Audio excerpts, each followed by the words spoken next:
उत्तर दिल्ली के पास उत्तर प्रदेश के नोएडा के सेक्टर 94 इलाके में मौजूद पोस्टमार्टम हाउस के कर्मचारियों पर आरोप लगा कि उन्होंने कफन के लिए 3,000 रुपयों की डिमांड की।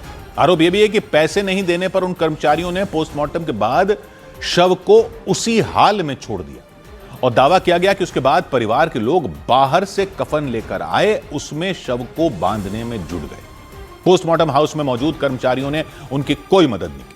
एक युवक ने खुदकुशी कर ली थी। इसके बाद पुलिस ने उसके शव को नोएडा के सेक्टर 94 इलाके में मौजूद पोस्टमार्टम हाउस में पोस्टमार्टम के लिए भेजा था। आरोप लगाया गया कि पोस्टमार्टम के बाद वहां के कर्मचारियों ने कफन के लिए उनसे 3,000 रुपयों की डिमांड की। परिजनों से कफन के नाम पर 3,000 रुपए की डिमांड की गई थी और जब परिजनों ने 3,000 रुपए नहीं दिए तो शव को उसी हाल में छोड़ दिया गया। आरोप यह भी लगाया गया कि पैसे नहीं मिलने पर पोस्टमार्टम हाउस के कर्मचारियों ने शव को हाथ तक नहीं लगाया।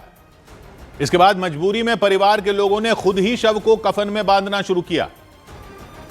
पैक करने के नाम पे पैसे मांग रहे हैं भैया। देखो कंडीशन कैसी है।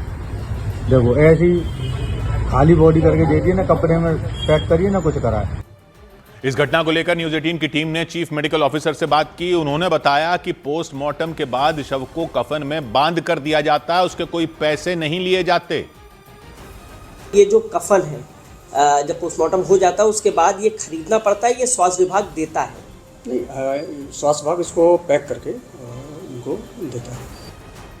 बाद में मामले की जांच के लिए एक कमेटी बना दी गई। अधिकारियों ने भरोसा दिया कि जांच के बाद आरोपियों पर कार्रवाई की जाएगी।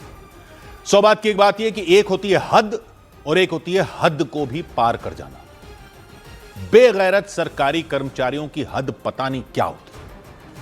आरोप है कि नोएडा में पोस्टमार्टम के बाद शव का कफन देने के 3,000 रुपए मांग रहे थे। नहीं दिए तो बिना पैक किए हुए शव पकड़ा दिया। नर्क में भी यह नहीं होता होगा। किसी के घर में मौत हो गई, कानून के हिसाब से उसको पोस्टमार्टम करवाना पड़ा। स्वास्थ्य विभाग के सीएमओ कह रहे हैं कि पोस्टमार्टम के बाद शव को विभाग के लोग ही पैक करके देते हैं और यहां शव ऐसे ही छोड़ गए कि पैसे निकालो नहीं तो ले जाओ पोस्टमार्टम के बाद शव जिस भी हालत में है।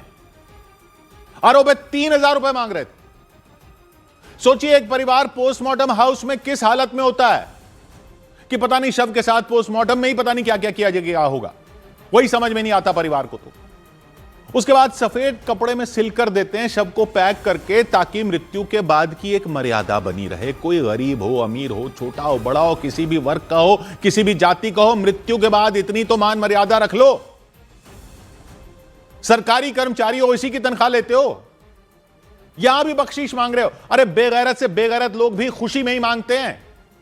आप किससे घूस मांग रहे हो? किस मौके पर घूस मांग रहे हो? और कह रहे हैं पैसे नहीं दिए तो ऐसे ही छोड़कर चले गए शव को। परिवार सफेद चादर लाकर खुद ही लपेट रहा था। यह तो मामला सामने आ गया। ये सबके साथ यही करते होंगे ना। अगर आरोप सही है तो मामला उठ गया तो जांच हो रही है। कह रहे हैं कि अगर सही हुआ तो कार्रवाई होगी। क्या कार्रवाई होगी? निकाल दोगे इनको नौकरी से? जांच के बाद क्या कार्रवाई करोगे?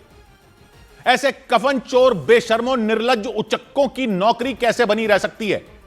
अगर ये ऐसा कर रहे हैं तो इनके पोस्टर बनाकर इनके मोहल्लों में लगाओ कि ये कफन की घूस लेते हैं। जो कफन नहीं दे रहे, बिना रिश्वत लिए, वो इज्जतदार सरकारी कर्मचारी का चोगा पहनकर घूमने लायक ना रहे किसी के सामने। फेंको बाहर इनको। सौ बात की एक बात।